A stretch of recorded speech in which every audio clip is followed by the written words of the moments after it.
आप शांत हो जाए अपने लोग हैं भाई, शांत हो जाइए। जी बैठे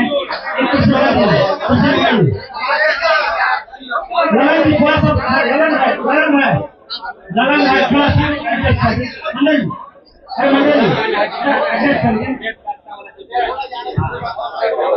आप सभी का मामली जी भाई आप सभी का स्वागत है आज के प्रेस कॉन्फ्रेंस में। जितने भी हमारे प्रिंट मीडिया के, इलेक्ट्रॉनिक मीडिया के और सोशल मीडिया के साथी आए हैं, सबका स्वागत है। हमारे मुख्य डेस्क पर हमारे दल के प्रदेश अध्यक्ष श्री मनोज भारती जी हैं। उनके बगल में विश्वविख्यात गणितज्ञ और हमारे दल के उम्मीदवार श्री केसी सिन्हा जी हैं। उनके बगल में पार्टी के संगठन के महासचिव सुभाष सिंह कुशवाहा जी हैं। हमारे बीच में हमारे पार्टी के सूत्रधार प्रशांत किशोर जी हैं। उनके बगल में देश के विख्यात कानूनविद वाई गिरी साहब हैं। उनके बगल में पूर्व एमएलसी और पार्टी के उम्मीदवार श्री रामबली सिंह चंद्रवंशी जी हैं। पार्टी के एमएलसी आफाक साहब हैं, ललन जी हैं, श्री मंडल जी हैं और कई महत्वपूर्ण लीडर हैं। हम प्रशांत जी को दें उसके पहले मैं आपको बताना चाहता हूं कि आज के प्रेस कॉन्फ्रेंस के संबंध में पूरे देश और दुनिया का नजर प्रशांत जी की ओर है। आपके भी मन में कई सवाल होगा। सवाल यह भी होगा कि आपने कहा था 25 सीट आएगा तो राजनीति छोड़ देंगे। आपके मन में यह भी होगा कि प्रशांत किशोर जी ने कहा था जब तक बिहार को बदहाली और गरीबी से नहीं निकालेंगे तब तक चैन का सांस नहीं लेंगे और बिहार को छोड़ के नहीं जाएंगे। ये सारा आपके मन में प्रश्न होगा। मैं आपसे कहना चाहता हूं, जनसुराज पार्टी ने ईमानदारी से, शुद्धता से और तन्मयता से बिहार के लोगों के लिए जो संकल्प लिया था उसमें हमने बहुत कामयाबी भी प्राप्त की। जो बिहार की राजनीति सिर्फ जाति धर्म पर, मंदिर मस्जिद पर होता था, उस राजनीति को एक व्यक्ति जो 2 साल तक पैदल चला और 1 साल तक गांव-गांव जाकर लोगों को जगाने का काम किया, उनके बच्चों के भविष्य के बारे में बात की, उसके शिक्षा के बारे में बात की। और यही कारण था जब चुनाव जीतने के बाद जब भारतीय जनता पार्टी के ऑफिस में प्रधानमंत्री जी को भी उन मुद्दों पर ही चर्चा करना पड़ा। भले ही उसके बाद वो कट्टा की बात करे, लेकिन उनको भी जो रोजी रोजगार, शिक्षा, लोगों का पढ़ाई, पलायन, इन्हीं चीज पर घूमते रहा। छोड़ दीजिए जो मुख्य विपक्षी पार्टी था उनको भी इस पर आना पड़ा।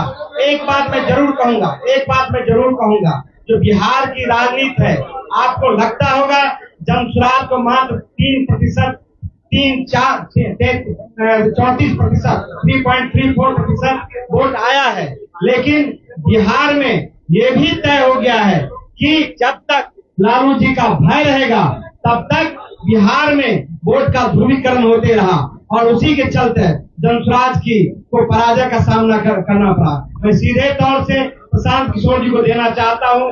आप मुझे नहीं सुनना चाहते हैं, मैं प्रशांत जी को देना चाहता हूं, वो अपनी बात रखें। बहुत बहुत धन्यवाद साथियों। सबसे पहले तो आप सबका यहाँ समय निकालकर आने के लिए शुक्रिया।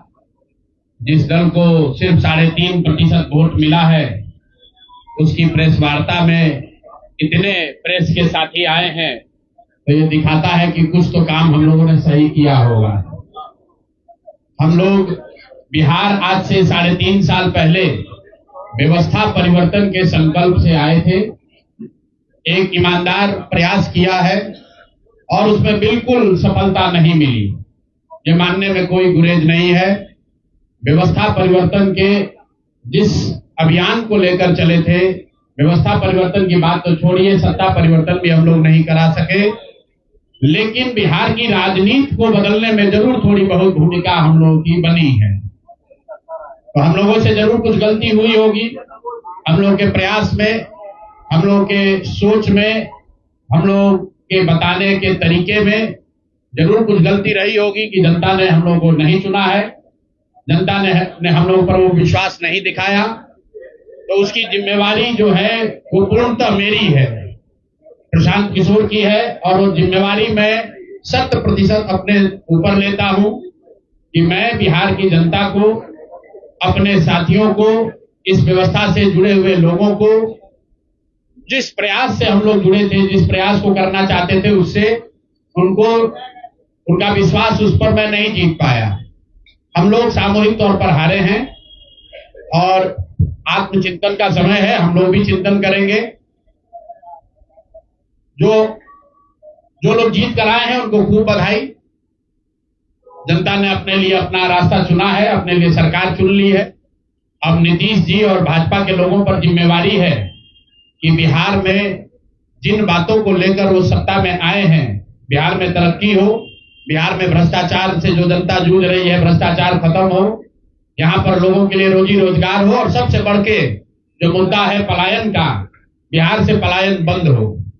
हम लोगों से जो गलती हुई है, जिन लोगों ने जन स्वराज के विचार पर इस सोच से इस प्रयास से जुड़कर एक सपना देखा था, एक उनकी सोच बनी थी, उनकी आशा की किरण जगी थी कि बिहार में एक नई व्यवस्था बनाई जा सकती है, उन सब के आशाओं पर, अपेक्षाओं पर, उनके सपनों पर खरा नहीं उतरने के लिए जो दोष है वो मेरा है। इसलिए मैं आपसे विनम्रता से आपसे माफी मांगता हूं कि मैं आपके सपनों के आधार के अनुसार, आपके सोच के अनुसार वो व्यवस्था बनाने में नाकामयाब रहा हूं।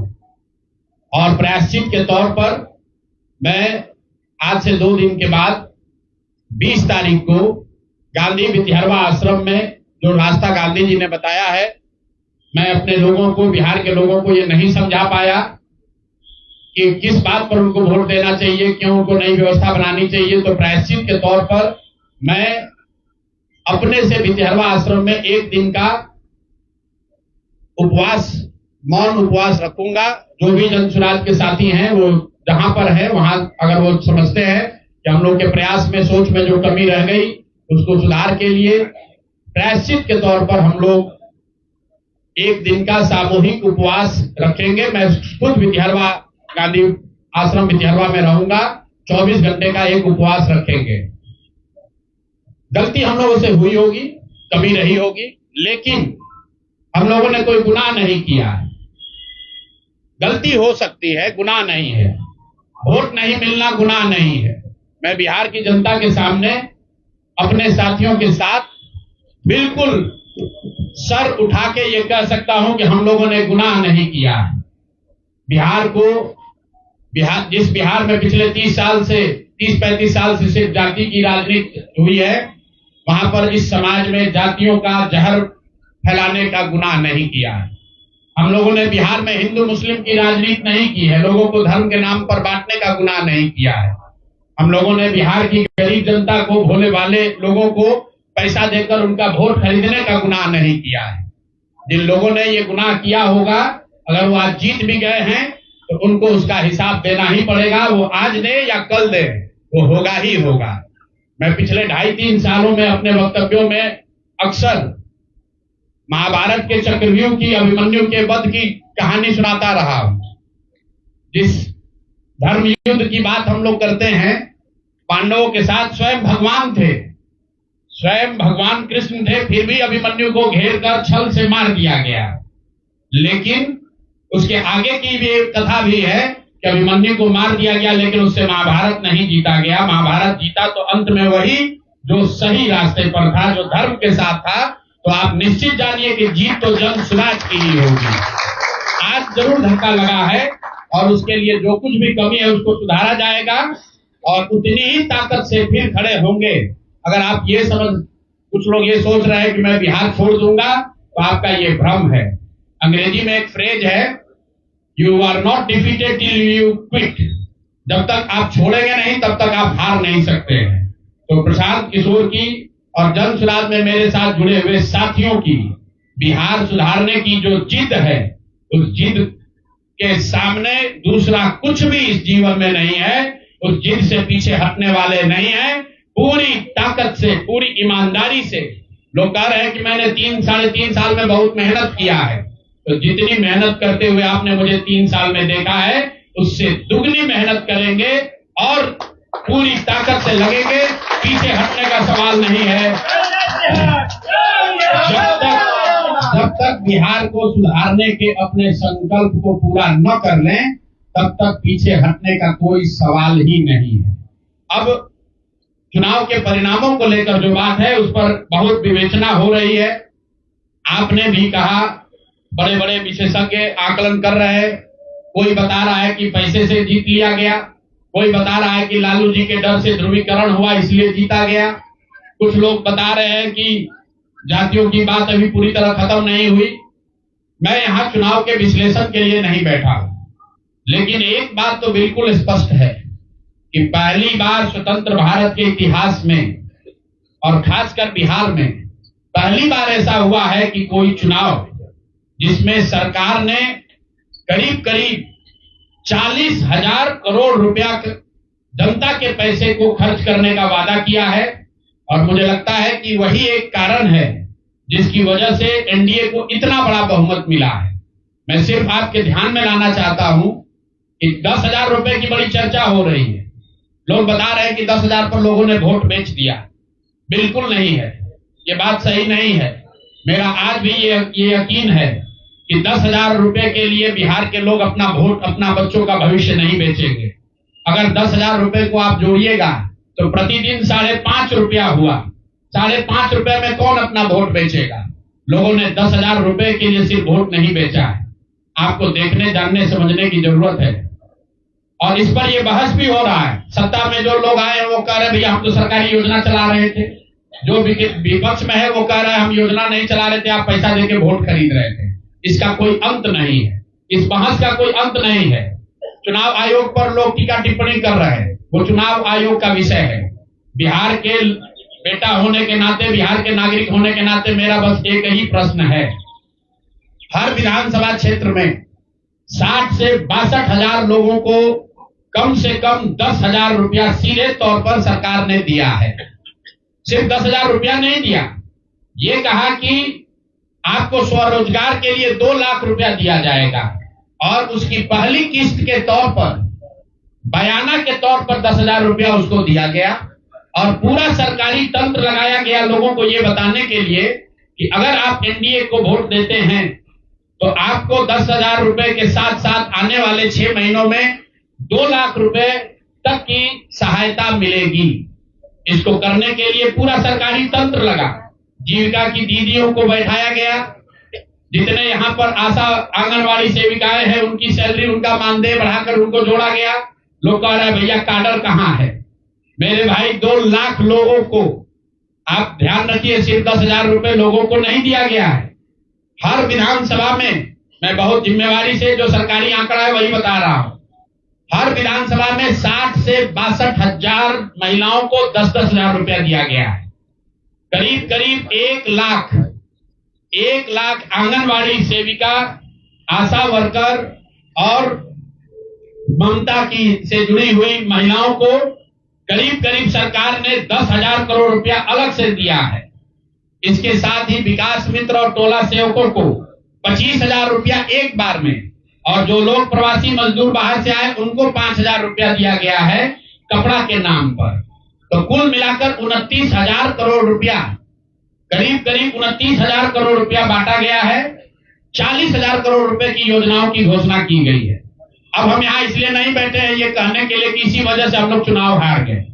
मेरा अब सीधा सरकार से एक आग्रह है कि आपने 2 लाख रुपए देने का वादा किया है, जनता ने आपको मत दे दिया, अब आप सत्ता में बैठे हैं, तो कृपा करके जो 1.5 करोड़ महिलाएं हैं जिनको आपने 10,000 रुपया दिया है, उन सभी महिलाओं को अगले 6 महीने में 2 लाख रुपए तक देने की व्यवस्था कीजिए।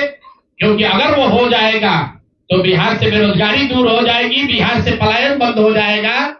और अगर आपने ये नहीं किया तो ये बिल्कुल स्पष्ट हो जाएगा कि आपने ये 10,000 रुपया किसी योजना के तहत नहीं दिया था, सिर्फ और सिर्फ वोट खरीदने के लिए दिया था।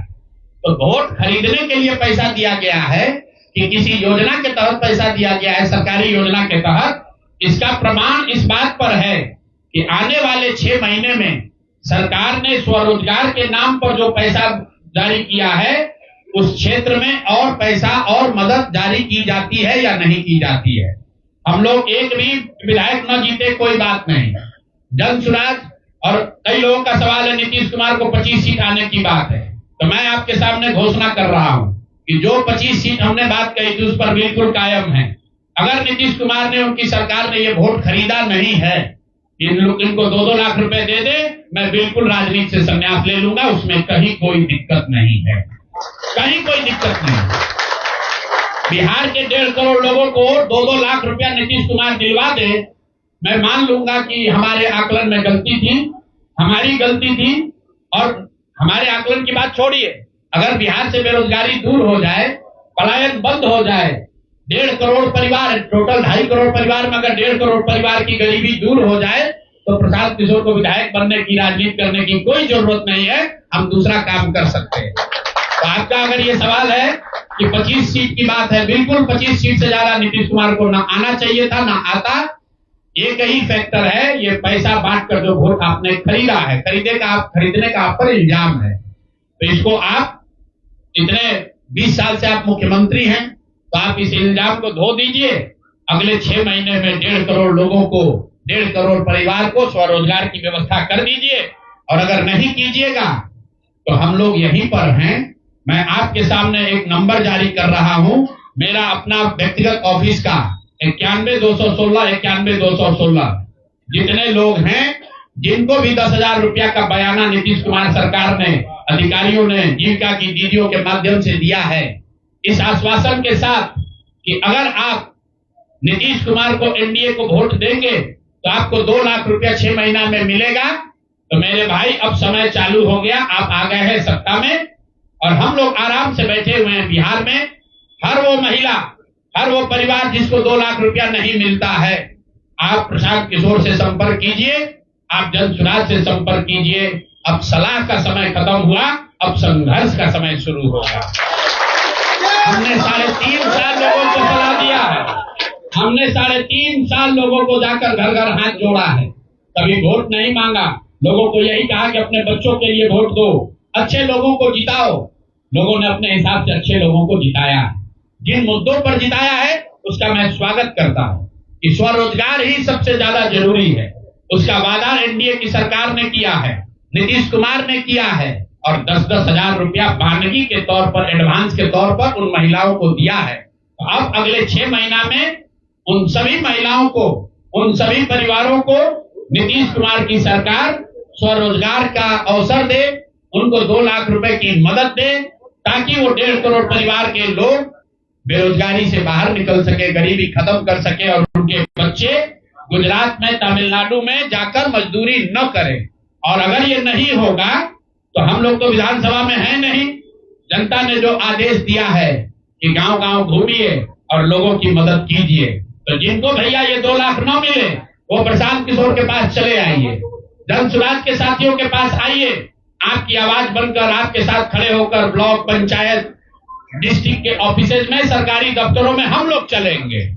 जरूरत पड़ेगा नीतीश कुमार के पास चलेंगे, क्योंकि उन्होंने कहा है कि 10,000 रुपया बयाना ले लीजिए, जब मैं जीत कर आऊंगा आपको 2-2 लाख रुपए दूंगा, ताकि सब लोग अपने पैर पर खड़े हो जाएंगे। तो जन सुराज के लोग अब ब्लॉक में, और जिन लोगों ने, आपने सुना होगा सहारा में लोगों को कहा गया पैसा डबल हो जाएगा, सहारा के जिन लोगों ने एजेंट बनकर, समाज के कई लोगों ने सहारा में पैसा जमा कराया, सहारा वाले भाग गए तो लोग एजेंट को खोज रहे हैं। तो जो सरकारी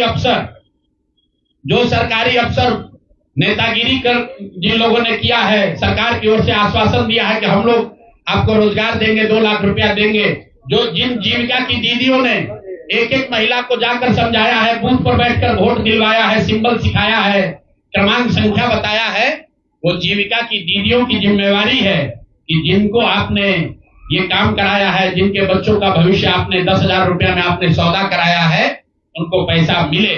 और अगर वो 2 लाख रुपया नहीं मिलेगा तो 6 महीने का समय है। 6 महीने के बाद हर वो व्यक्ति जिसको पैसा नहीं मिले, उसके लिए जन सुराज का, प्रशांत किशोर का दरवाजा खुला हुआ है। आप आइए, हम लोग आपकी आवाज बनेंगे, आपके साथ खड़े होंगे।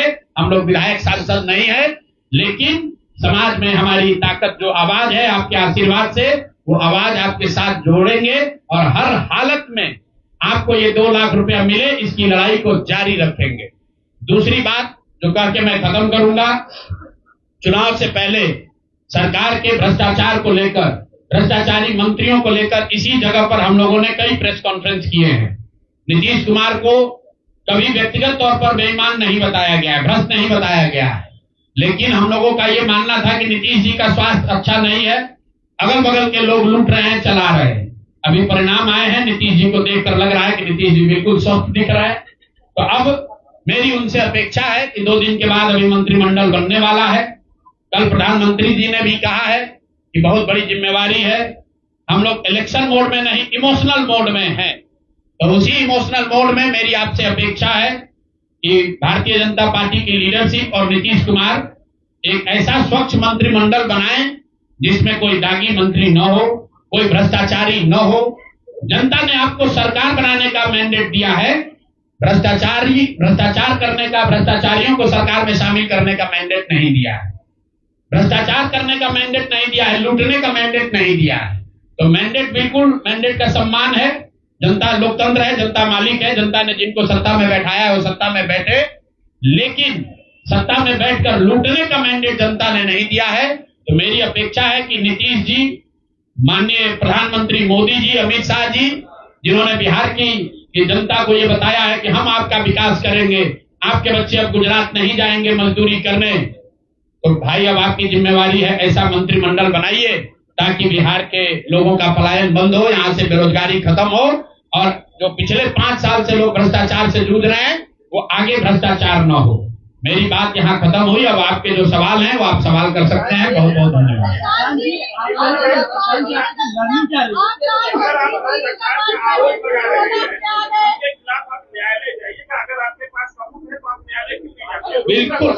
बिल्कुल जो बात हम लोगों ने पहले कही है, जिन नेताओं के बारे में कही है, उसमें कहीं पीछे हटने का सवाल नहीं है। मैंने आपको कहा था कि प्रेस के जरिए उसको बताया गया, ये अपेक्षा की गई कि सरकार के जो मुखिया हैं उस पर एक्शन लेंगे, उन्होंने एक्शन नहीं लिया। दूसरा, जनता की अदालत में गए, जनता ने भी उन्हीं नेताओं को फिर से जिताकर भेज दिया। कई लोग जिन पर इसी जगह पर मैंने आरोप लगाया है, जिनके आरोपों की बात कही गई है, उनको जनता ने भारी मत से जिताकर भेजा है। तो भाई अब जिम्मेवारी है सरकार के मुखिया के तौर पर नीतीश कुमार जी ये तय करें कि वो लोग सरकार के हिस्सा होंगे कि नहीं होंगे। अगर होते हैं तो निश्चित तौर पर जनता के बीच में भी उनके खिलाफ जाएंगे और जहां जरूरत पड़ेगी कोर्ट में भी जाएंगे। 70,000 के सीएजी के मामले में जो सीएजी ने 70,000 रुपए के अनअकाउंटेड मनी की बात कही है, उस पर ऑलरेडी जन सुराज हाईकोर्ट में रीट हम लोगों ने फाइल किया हुआ है। जहां तक व्यक्तिगत मामले हैं, जिन 4 नेताओं के बारे में बात की गई है, जैसे ही मंत्रिमंडल बनता है और अगर वो लोग फिर से सरकार में शामिल होते हैं, सरकार के हिस्सा बनते हैं, तो हम लोग निश्चित तौर पर न्यायालय का दरवाजा खटखटाएंगे। 10,000 रुपए की बात आपने करी, 10,000 रुपए चुनाव से पहले देने लगे। आपने कहा कि 25 से ज्यादा सीटें आएंगी तो चुनाव से पहले ही आपने कहा था कि आप इस्तीफा दे देंगे। तो कंडीशन अप्लाई उस समय क्यों नहीं करते? बिल्कुल ठीक बात है कि आपने कहा, हम पहली बात जो आप लोग कह रहे राजनीति से हम किस पद पे है कि इस्तीफा दे दें?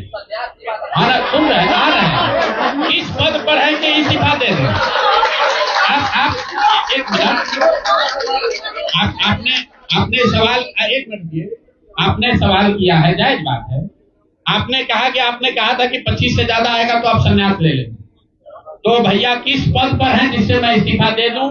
अगर किसी पद पर हैं, ये तो नहीं कहा था कि बिहार छोड़कर चले जाएंगे, बिहार में रहेंगे और राजनीति नहीं, बिल्कुल बिल्कुल, अरे भाई बिल्कुल, एक मिनट, बिल्कुल राजनीति छोड़ देंगे। राजनीति छोड़े हुए हैं, हम तो राजनीति करते ही नहीं हैं, लेकिन ये नहीं कहा है ना कि बिहार के लोगों की बात कहना छोड़ देंगे, ये तो नहीं कहा है, हाँ नहीं, आप ऐसा है, हमने कहा कि अगर 25 से ज्यादा सीट आएगा तो राजनीति छोड़ देंगे। बिल्कुल बात पर कायम है, लेकिन ये तो नहीं कहा कि ये 30,000 करोड़ रुपया में वोट खरीदेंगे। अब आप कह रहे नहीं, वोट उन्होंने नहीं खरीदा है, तो हमने कहा अगर नहीं खरीदा है तो 2 लाख रुपया दे दीजिए, हम बिल्कुल छोड़ देंगे। एक मिनट रुकिए, अरे सुन तो लो, सरकार क्या विज्ञप्ति पढ़ लो जिस पर सरकार ने, हाँ बिल्कुल बिल्कुल बिल्कुल, नहीं ऐसा है, बिल्कुल हम भी सभी की बात नहीं कर रहे हैं। सरकार ने 1.5 करोड़ लोगों को 10-10 हजार रुपया दिया है और पूरे देश में इस बात पर बहस छिड़ी हुई है कि क्या ये 10,000 रुपया वन टाइम देकर वोट खरीदा गया है कि किसी सरकारी योजना के तहत इस पैसा को दिया गया है। मैं ये कह रहा हूं कि मैं बिल्कुल ये मानने को तैयार हूं कि सरकार का ये एकाधिकार है, वो चाहे योजना शुरू कर सकती है। अंतिम महीने में किया, उसमें कोई दिक्कत नहीं है, हम उस बात पर नहीं पढ़ रहे। इलेक्शन कमीशन ने चुनाव के दौरान ये पैसा बांटने दिया, ये उनकी गलती है, उस पर भी हम टीका टिप्पणी नहीं कर रहे। हम तो ये कह रहे हैं कि जिस योजना के तहत आप जीत कर आए हैं उस योजना को लागू कर दीजिए। हम लोग को बिहार में रहने की भी जरूरत नहीं है, बिहार ही छोड़ देंगे, राजनीति की क्या बात कर रहे हैं।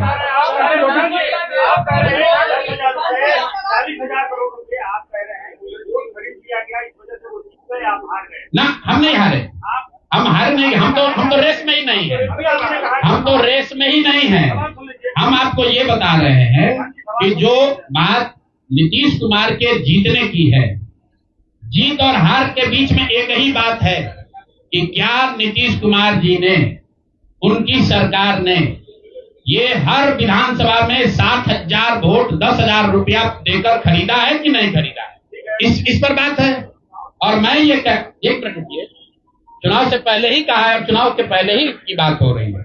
और अरे आप क्या चाहते हैं? हम कहते हैं कि हम राजनीति से संन्यास ले रहे हैं, इसलिए आप आए हैं। मेरे भाई, अगर ऐसा है, हमने आपको आप लोग जितने लोग आए हैं, हमने बिल्कुल स्पष्ट आपको कहा कि नीतीश कुमार ने प्राइमा फेसी जो दिख रहा है कि सरकार ने 10,000 रुपया देकर वोट खरीदा है, लेकिन मेरे पास उसका कोई प्रमाण तो है नहीं। सरकार का रही नहीं है तो सरकारी योजना के तहत दिए हैं। योजना की जो गजट ऑर्डर है वो देख लीजिए, उसमें लिखा क्या है कि 10,000 रुपया आपको स्वरोजगार के लिए महिलाओं को दिया जा रहा है और जरूरत के मुताबिक अगले 6 महीने में, उसमें लिखा है कि अगर आपकी योजना सरकार को लगेगी कि ठीक है, वही बात।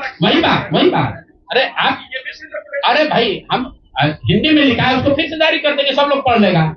सरकार ने ये नहीं कहा कि ये 10,000 वन टाइम पेमेंट है, उन्होंने कहा कि स्वरोजगार की योजना के तहत आपको 10,000 रुपया दिया जा रहा है और अगर एडवांस पैसा, एक मिनट रुकिए, और 2 लाख रुपया अगर आप स्वरोजगार में का काम करेंगे, अगर आप अपने पैर पर खड़े होने की योजना करेंगे तो 6 महीना में आपको 2 लाख रुपया और दिया जाएगा। ठीक बात है। अगर 1.5 करोड़ महिलाओं में 5 लाख 10 लाख महिलाओं को भी ये 2 लाख रुपए दे दे तो बिल्कुल इस बात पर हम कायम हैं कि हमको राजनीति नहीं, बिहार छोड़कर बाहर चले जाना चाहिए।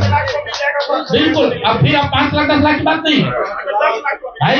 एक मिनट रुकिए, आप लोग इतना वरिष्ठ पत्रकार हैं, इतना बात को पकड़े हुए हैं और हम लोग बात से हटने वाले लोग नहीं हैं। हम नीतीश कुमार नहीं हैं जो सदन में खड़ा होकर कहेगा कि मिट्टी में मिल जाएंगे, भाजपा में नहीं जाएंगे, और उसी भाजपा के साथ उनको महान पुरुष आप बता रहे हैं। सुनिए, हम अपनी बात पर कायम हैं। कोई क्लॉज नहीं लगाएंगे। सुनिए, ऐसा है, अरे बिल्कुल कॉन्फ्रेंस लाइन लिख के दिया है कि अगर आप लेकिन उसमें ये नहीं कहा था कि 10,000 रुपया में आप वोट खरीदिएगा। अगर हर विधानसभा में 10,000 रुपया नहीं दिया गया है तो आप बता दीजिए ये सत्य नहीं है। आप कह रहे हैं कि आप राजनीति छोड़ दीजिए, तो हम राजनीति के किस पद पर है जिसको छोड़ दें? हाँ बता दीजिए। सवाल ये है कि आपने कहा था 25 सीट आएगी जी आज आप एक रोज लगा रहे हैं, तो ये क्या भरोसा है कि कल अगर बिल्कुल आप भरोसा मत कीजिए, आप भरोसा मत कीजिए। हमने जो बात अपनी कहनी थी हमने आपको बात कह दी। हम अभी इस बात पर अपने आकलन पर कायम हैं कि 3 बरस की बिहार की गांव-गांव की यात्रा के बाद जो मुझे दिखा, जो समझ में आया, उसके हिसाब से नीतीश कुमार को 25 से ज्यादा सीट नहीं आना चाहिए था। सिवाय इसके कि उन्होंने हर विधानसभा में उनकी सरकार की ओर से 10,000। 1 मिनट भैया, अरे आया है भाई, आया है, लेकिन उसके वो खरीद के आया है कि नहीं वो भी दिख जाएगा 6 महीना में। आज आप लगा रहे हैं, आज आप लगा रहे हैं। ठीक है, आगे पूछिए।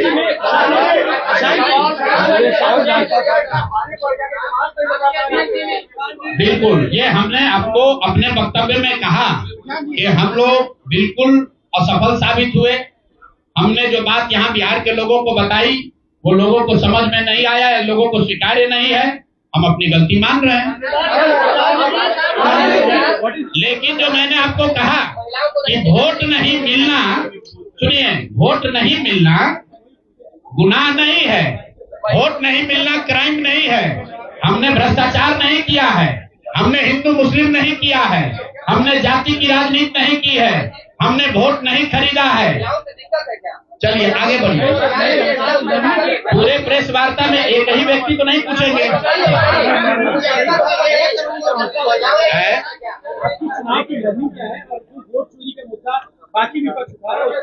मैं वोट चोरी के मुद्दे पर हम लोग का स्टांस जो है वो बिल्कुल क्लियर है पहले दिन से। ये बिहार का मुद्दा नहीं है।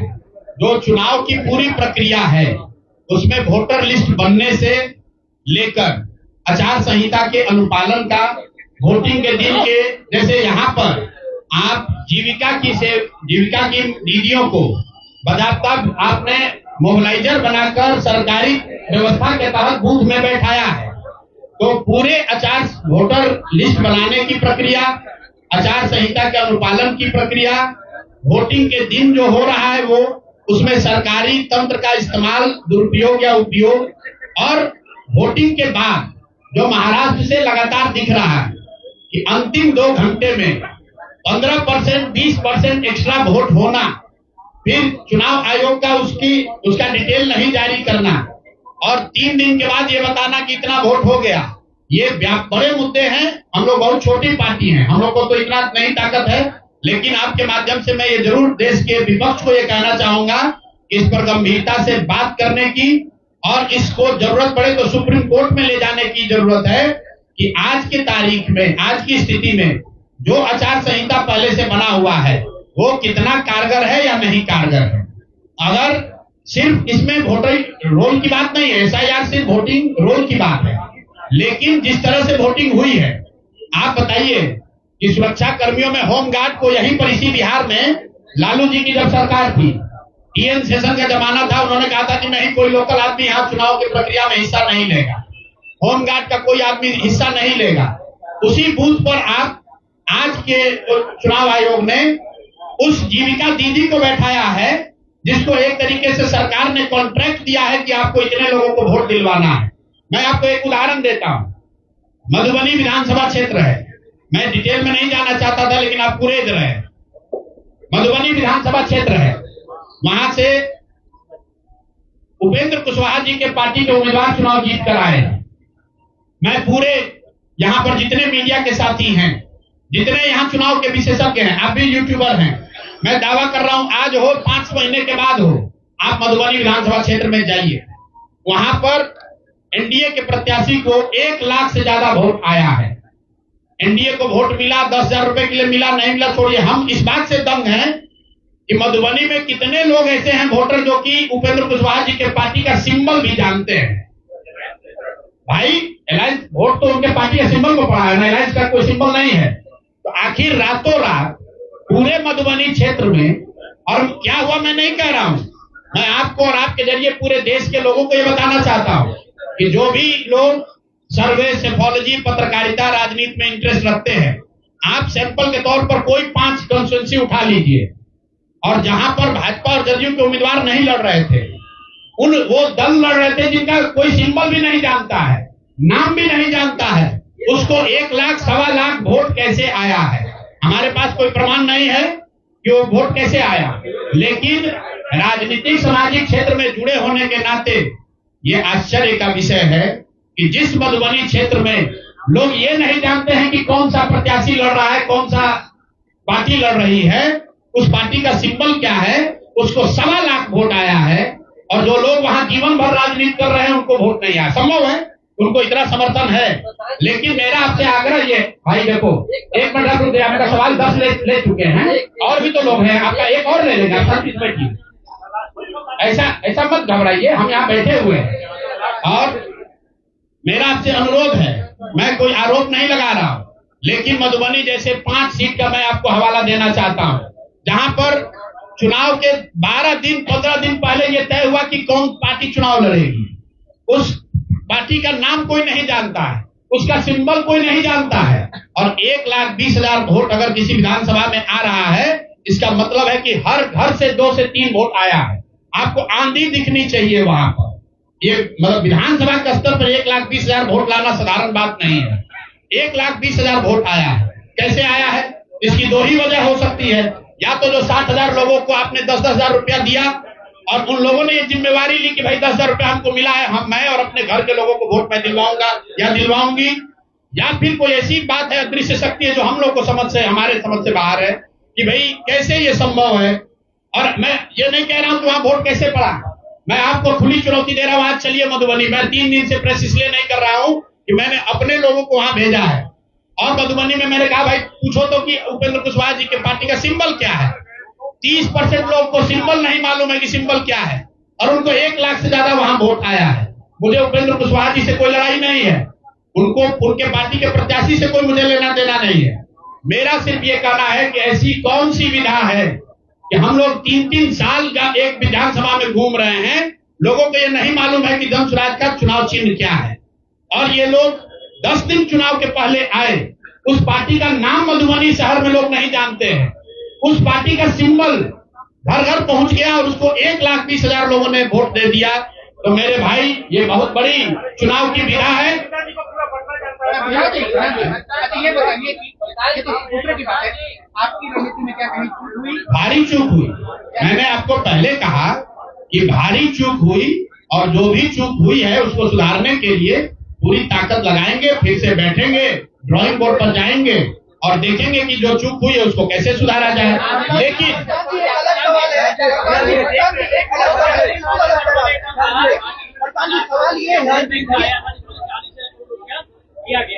नहीं, जो टोटल पैसा सरकार ने अनाउंस किया है सितंबर अक्टूबर में, अगस्त और सितंबर को अगर आप जोड़ लेंगे तो कुल 18 योजनाओं की सरकार ने घोषणा की है। उसमें कोई गलती नहीं है। चुनाव के समय जो सत्तारूढ़ पार्टी होती है वो नए योजनाओं की घोषणा वो करते ही है। कुल जो सरकार ने घोषणा की, यहाँ फ्री इलेक्ट्रिसिटी से लेके युवाओं को बेरोजगारी भत्ता, 10,000 रोजगार के लिए, सारी बातें ठीक है।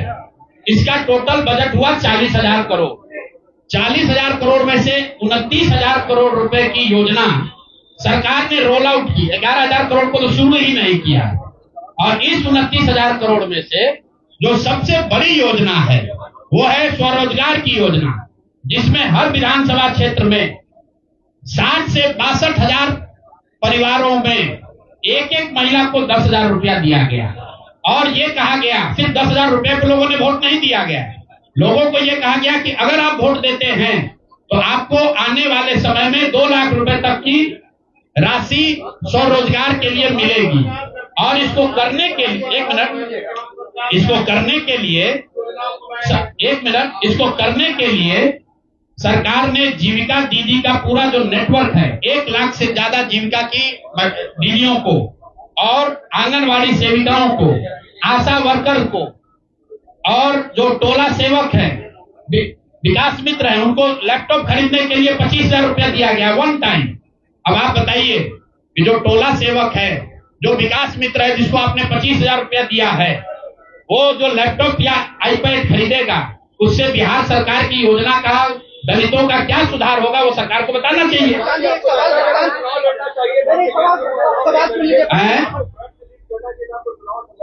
भैया ऐसा है कि जब हमारी बात को जनता ने माना ही नहीं है तो हम लड़े या न लड़े। इमरान, एक मिनट रुकिए, आज एक सवाल आपने पूछा या तो जवाब दे लें। इमरान खान ने अपनी पार्टी शुरू की थी पाकिस्तान में आज से करीब 25-30 साल पहले, और वो खुद पहले चुनाव में 7 जगह से चुनाव लड़े। उनकी पार्टी तो हारी, वो 7 जगह से खुद भी हारे। तो मेरे चुनाव लड़ने नहीं लड़ने का वो एक टेक्निकल बात है, उस पर चर्चा हो सकती है। कुछ लोगों का ऐसा मानना हो सकता है कि मेरे लड़ने से फायदा होता, कुछ लोगों का ऐसा मानना है कि मेरे न लड़ने से फायदा है, वो अलग विषय है। मैं तो आपको पहले एक लाइन में स्वीकार कर रहा हूं कि 3 वर्ष में जन सुराज ने जो भी प्रयास किया उसको बिहार की जनता ने स्वीकार नहीं किया। ठीक है प्रधान जी, एक सवाल है। आपने कहा था प्रधान जी कि जनता से पूछ कर हम नहीं करते। एक मिनट, बिहार को मैं समझ नहीं पाया, बिल्कुल मान लेंगे, इसमें क्या दिक्कत है। प्रधान जी आपने कहा मेरे सुनिए, ऐसा है कि मुझे बिहार की समझ कम है या नहीं है ये कह देने मात्र से अगर आप बहुत खुश हो जा रहे हैं तो आप खुश हो जाइए कि हमको बिहार की समझ नहीं है।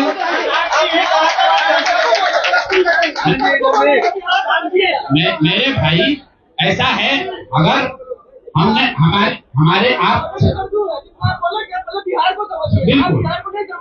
बिल्कुल ठीक बात है, नहीं समझे तो 3 वर्ष अगर पैदल चल रहे थे तो बिहार को समझने के लिए एक चल रहे थे, अब फिर और चलेंगे, फिर जाएंगे।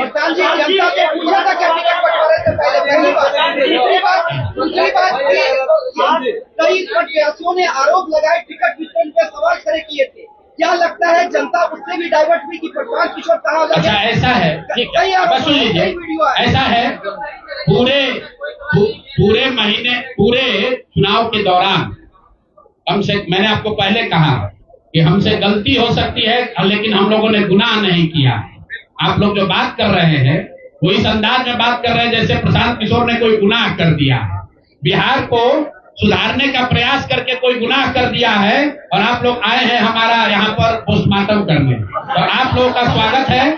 रुकिए, 1 मिनट रुक जाइए, आप बहुत भारी पत्रकार हैं, 8-9 सवाल कर चुके हैं, और लोगों को भी मौका दीजिए, आपका भी सवाल किया जाए। 1 मिनट रुक जाइए, अरे रुक जाओ भाई, 1 मिनट रुकिए। जहां तक बात है बिहार को समझने नहीं समझने की, तो मैं बिल्कुल कैमरे पर आपसे मान रहा हूं कि मुझे नीतीश कुमार, लालू जी, सम्राट चौधरी, अशोक चौधरी जैसे धुरंधर नेताओं की तरह बिहार की समझ नहीं है। मुझे नहीं समझ है कि बिहार को जातियों के आधार पर कैसे और बांटा जाए। मुझे इस बात की समझ नहीं है कि बिहार को हिंदू मुसलमान के नाम पर कैसे और बांटा जाए। मुझे ये समझ नहीं है कि 10,000 रुपया देकर कैसे वोट और खरीदा जाए। जिनको समझ है वो लोग जीत कर आए हैं और उनको सत्ता मुबारक हो, और बिहार की जनता को वो लोग मुबारक हो। आपने कहा कि अरे रुको भाई, आप इनके सवाल का जवाब दे ले। अच्छा उनके बाद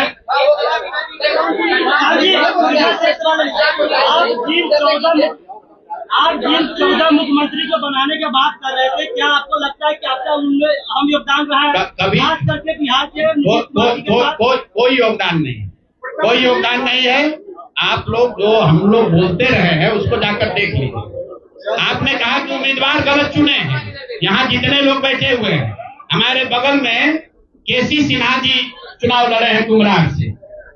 ये तो हमको पैसा देकर टिकट नहीं खरीदे होंगे, और कुमरार की जनता ने केसी सिन्हा को हराकर किसी दूसरे को जिताया है। हमारे बगल में वाईबी गिरी जी बैठे हैं, मांझी से इनको हराकर जनता ने किसी दूसरे को जिताया है। तो मेरे भाई, मैं समझता हूं कि अगर केसी सिन्हा नहीं जीते तो उससे केसी सिन्हा के जीवन पर कोई फर्क नहीं पड़ेगा मेरे भाई, कुमरार की जनता के जीवन पर फर्क पड़ेगा। अगर आपने मांझी से वाईबी गिरी को हरा दिया तो वाईबी गिरी का कोर्ट का प्रैक्टिस नहीं बंद हो जाएगा, मांझी के लोगों की दिक्कत जो है वो बढ़ेगी। लेकिन फिर वही बात है, जनता मालिक है, वो वही चाहते हैं। अगर आप खिचड़ी खाना चाहते हैं आपको कोई पुलाव कैसे खिला देगा? आप खिचड़ी खाइए और आनंद लीजिए। संन्यास नहीं लेगी, संन्यास नहीं लेगी। आपको वोट नहीं दिया जनता का दोष है। हैं? उन्होंने आपको वोट नहीं दिया ये लोगों का दोष है। कप्तान जी, आप संन्यास नहीं लेंगे, आपकी बात को चलाइए।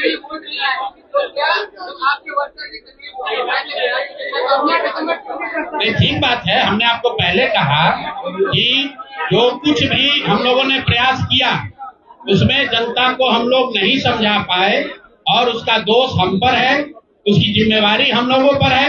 और लेकिन अगर नहीं समझा पाए तो उसको समझाने की जो आगे की जिम्मेवारी है वो भी हम ही पर है।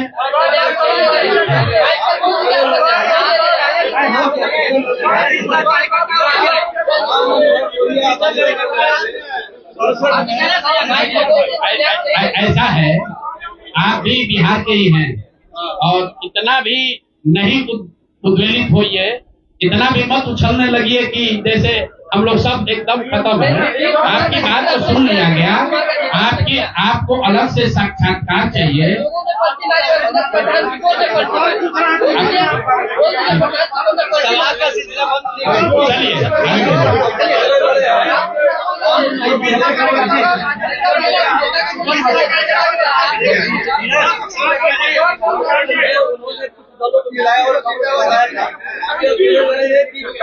अभी तो हम लोग वापस जाकर अपने उस प्रारूप को फिर से देखेंगे जो हम लोग लेकर जनता के बीच गए थे। जो सोच, जो विचार, जो प्रयास लेकर जनता के बीच गए थे वो देखेंगे कि भाई जनता को ये चाहिए भी कि नहीं चाहिए। अगर जनता को पढ़ा लिखा आदमी नहीं चाहिए, अगर जनता को स्वच्छ लोग नहीं चाहिए, हम लोग तय करेंगे क्या करना है।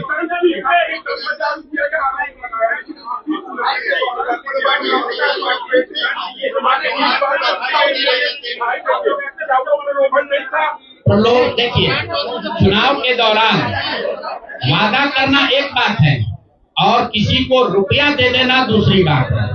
पहली बार देश के इतिहास में ऐसा हुआ है कि वोटिंग के पहले 2 दिन पहले, 4 दिन पहले आपको बाजाबता घर बुलाकर 10,000 रुपया दिया गया है और ये कहा गया है कि आप अगर एनडीए को वोट देंगे, नीतीश कुमार को वोट देंगे तो आपको 2 लाख रुपए तक की और राशि आगे मिलेगी। ऐसा इस देश के राजनीतिक इतिहास में पहले कभी नहीं हुआ।